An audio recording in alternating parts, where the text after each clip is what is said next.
অ্যাসিডের তীব্রতা নির্ণয় ইন্টারমিডিয়েট থেকে মেডিকেল ভার্সিটি সকল জায়গার জন্য ইম্পর্টেন্ট, কিন্তু এটাই আমরা সবসময় ভুল করে আসি, তাই না বাবারা? কোনো চিন্তা নাই, আজকে আমি তোমাদের জন্য নিয়ে আসছি বস মেথড। আমি জিৎ বিশ্বাস, ঢাকা মেডিকেল কলেজ।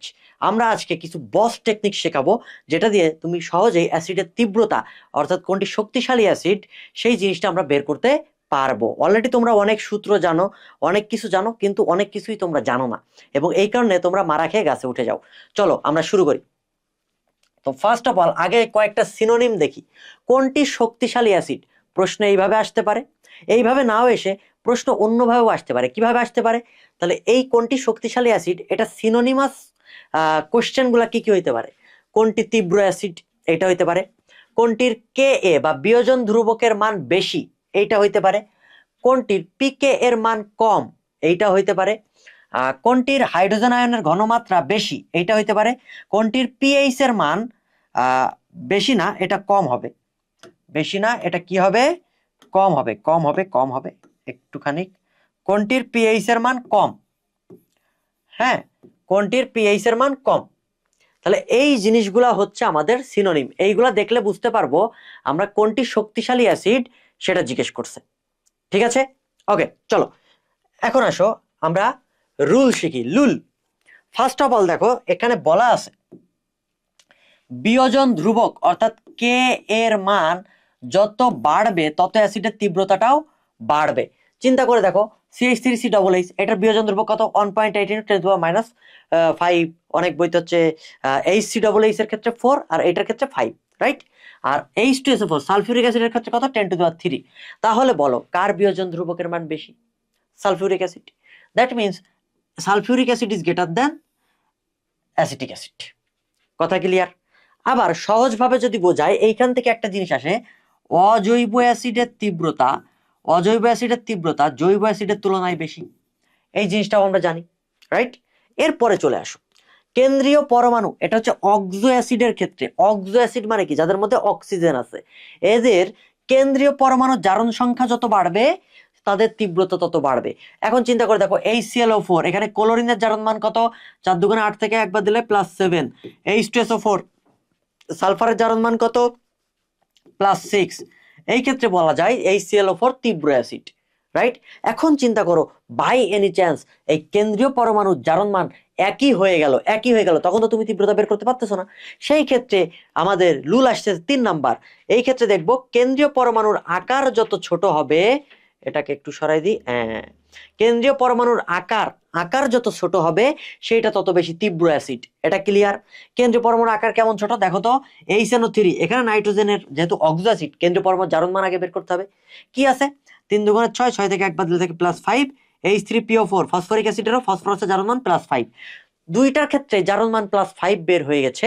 কিন্তু কিন্তু কিন্তু দেখো এই ক্ষেত্রে তো আমাদের তীব্র অ্যাসিড বের করাটা একটু টাফ। তখন আমরা দেখতেছি যে নাইট্রোজেনের আকারটা কিন্তু ফসফরাসের চাইতে ছোট। যেহেতু নাইট্রোজেনের আকার ছোট, সুতরাং HNO3 তীব্র অ্যাসিড আর H3PO4 দুর্বল অ্যাসিড। কথা ক্লিয়ার? ওকে, গেল এই 3টা রুল শিখলাম। এরপরে চলে আসো ঋণাত্মক আয়নের আকার বৃদ্ধি। এটা কিসের ক্ষেত্রে? হাইড্রা অ্যাসিড বা অনেক জায়গায় বলা হয় হ্যালো অ্যাসিড। হ্যালো অ্যাসিড বলতে কি? HCl, HBr, HF এইগুলা। তার মানে অ্যানায়নের আকার, সোজা কথায় হ্যালো অ্যাসিডের ক্ষেত্রে কি দেখবো? অ্যানায়নের আকার দেখবো। অ্যানায়নের আকার যত বাড়বে তত হ্যালো অ্যাসিডের তীব্রতাও বৃদ্ধি পাবে। কথা ক্লিয়ার? দেখো তো hydrogen iodide, hydrogen bromide, HCl, ক্লোরিনের আকার সবচাইতে ছোট, এই কারণে HCl এর তীব্রতা কম। HI আয়োডিনের আকার সবচাইতে বড়, অ্যানায়নের আকার যেহেতু বড় তাই HI হাইড্রোজেন আয়োডাইড এটার তীব্রতাও বড়।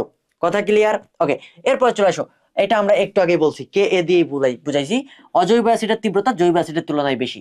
যেমন HNO3 HCH, কোনটা অজৈব অ্যাসিড? HNO3, দ্যাট মিনস এটার তীব্রতা বেশি। ক্লিয়ার? এরপর চলে আসো জৈব অ্যাসিড গুলা নিয়ে আমরা একটু কথাবার্তা বলি।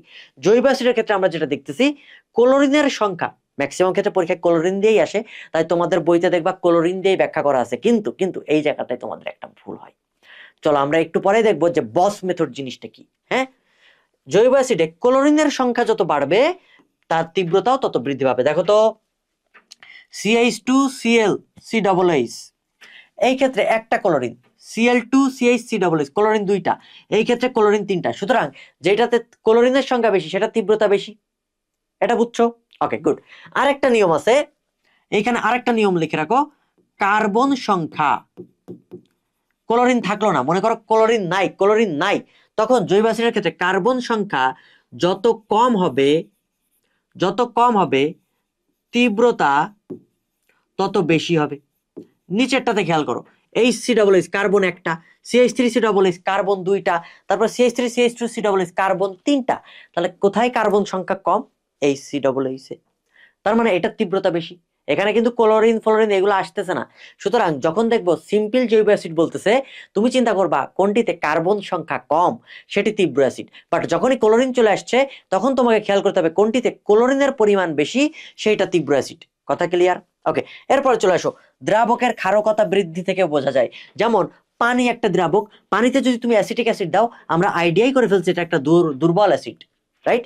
কিন্তু তুমি যদি অ্যামোনিয়া দ্রবণে অ্যাসিটিক অ্যাসিডকে দিয়ে দাও, অ্যামোনিয়া তো ক্ষার, অ্যামোনিয়া দ্রবণের মধ্যে অ্যাসিটিক অ্যাসিড দিয়ে দিছো, তখন এটা শক্তিশালী অ্যাসিড।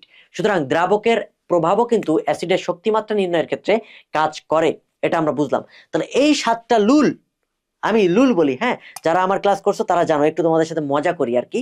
এই 7টা লুল আমরা জানি এবং ইন্টারমিডিয়েট থেকে পড়ে আসছো, তোমরা জানো না কোনটা জানো? আসো, ফেনলের ক্ষেত্রে এটা হচ্ছে বস লুল, আমার জিৎ বিশ্বাসের লুল, এটা অনেক তোমাদের জন্য আমি একসাথে করে এনেছি। আসো আমরা অ্যাসিডের তীব্রতা, এর পরে আর কোনো সমস্যা থাকবে না, ঠিক আছে? আর তোমাদের যদি আর কোনো টপিকে সমস্যা থাকে বা এটা বুঝতে পারি না বা এটার একটা নেমোনিক্স দেন, বায়োলজি হইতে পারে, ফিজিক্স হইতে পারে, কেমিস্ট্রি হইতে পারে, ম্যাথ হইতে পারে, যা ইচ্ছা তুমি আমাকে জাস্ট এই কমেন্ট সেকশনে জানাবা যে এই টপিকটা বুঝতেছি না, বা তুমি ওই বইয়ের ওই জায়গাটার ছবি তুলে আমাকে দিতে পারো যে এই টপিকটা একটু নেমোনিক দিয়ে মনে করাই দেন, আমি তোমাকে বুঝাই দিব, ঠিক আছে? এটা চলছে বস মেথডের সিরিজ। বস মেথডে কিভাবে তুমি এই জিৎ বসের মেথডে কিভাবে বুঝতে পারো আমি সেটা তোমাদের শেখাচ্ছি, ঠিক আছে? আমি যেভাবে পড়ে আসছি তোমরাও সেভাবে পড়তেছো। এই আসো, ফেনলের ক্ষেত্রে দেখবা মেটা নির্দেশক যেখানে আছে তার তীব্রতা বেশি। ফেনল তো অম্লধর্মী, ফেনল অম্লধর্মী। এখন চিন্তা করো, এটা ফেনল, এখানে কি আছে? CH3 কি অর্থপ্যারা নির্দেশক? তুমি অলরেডি জানো, যেহেতু অর্থপ্যারা নির্দেশক, সহজ কথায় এটার বেসিক বোঝার জন্য একটা অর্গানিক কেমিস্ট্রির 2টা ভিডিও দিছি, দেখবা, হ্যাঁ, ভার্সিটোলজি ইউটিউব চ্যানেলেই আছে, 2টা ভিডিও দিছি, ওইটা দেখলেই বুঝতে পারবা। সো বেসিকে যাচ্ছি না, শর্টকাট। যেহেতু অর্থপ্যারা নির্দেশক সুতরাং এর তীব্রতাটা কম। নাইট্রোমূলক আছে, এটা কি মেটা নির্দেশক, তোমরা অলরেডি জানো, যেহেতু এটা মেটা নির্দেশক, ডাবল বন্ড আছে, এখানে ডাবল বন্ড আছে, তাই এটা মেটা নির্দেশক। এই কারণে এই অ্যাসিডের তীব্রতা বেশি। তাহলে কার তীব্রতা বেশি হইলো? মেটা নির্দেশক থাকলে ফেনলের ক্ষেত্রে তার তীব্রতাটা বেশি হয়ে যায়। তুমি খুঁজবা মেটা নির্দেশক আছে কিনা ফেনলে। ফেনলে যদি মেটা নির্দেশক থাকে অর্থপ্যারা নির্দেশকের তুলনায় সেইটার অ্যাসিডের তীব্রতাটা বেশি হয়। ক্লিয়ার?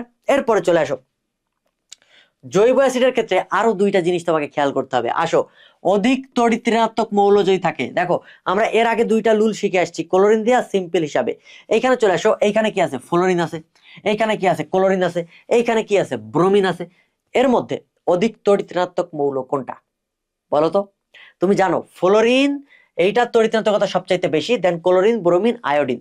তাহলে যেটার তড়িৎ ঋণাত্মকতা বেশি সেই অ্যাসিডের তীব্রতাটা বেশি। এটা জৈব অ্যাসিডের ক্ষেত্রে কিন্তু অন্য কোথাও ঘোলানো যাবে না, এই কারণে আলাদাভাবে নিয়ে আসছি।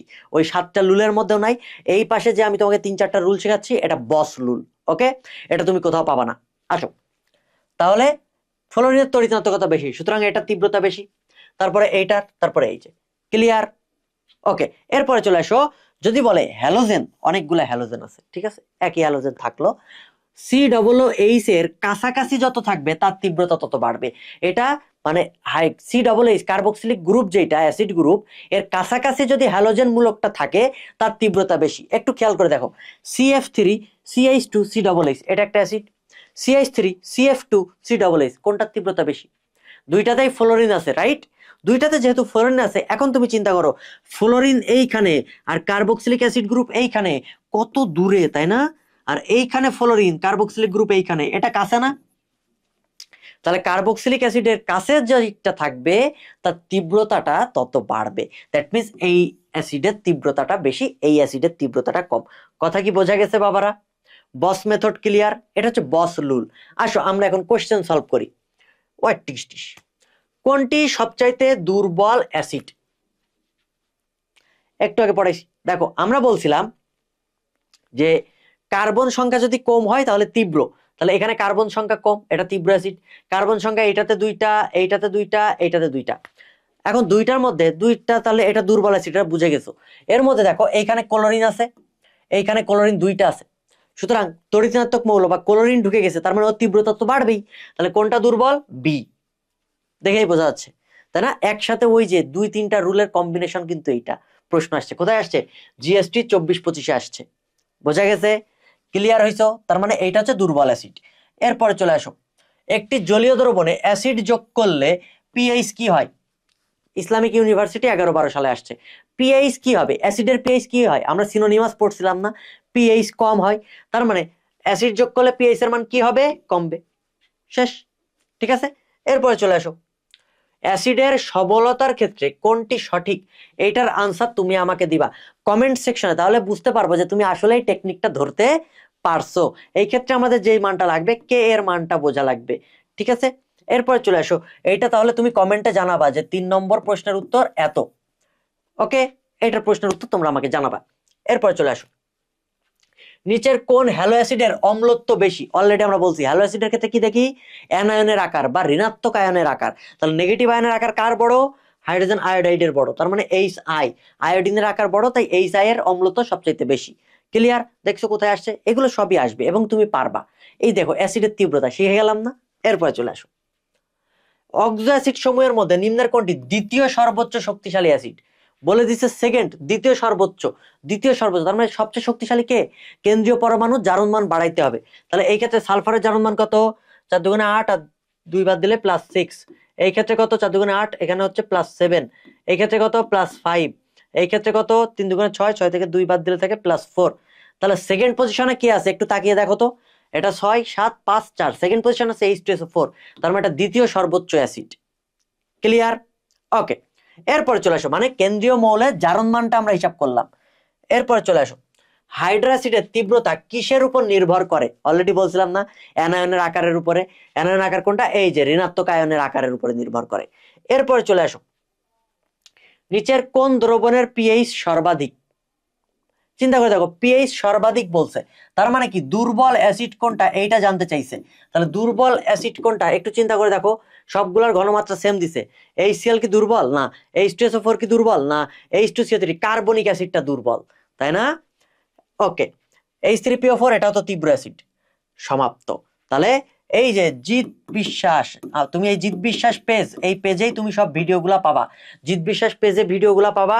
এটা হচ্ছে বস মেথড চলতেছে, বস মেথড। এই বস মেথডের মাধ্যমে তোমার যত ধরনের টেকনিক দরকার শর্টকাট বোঝাবো।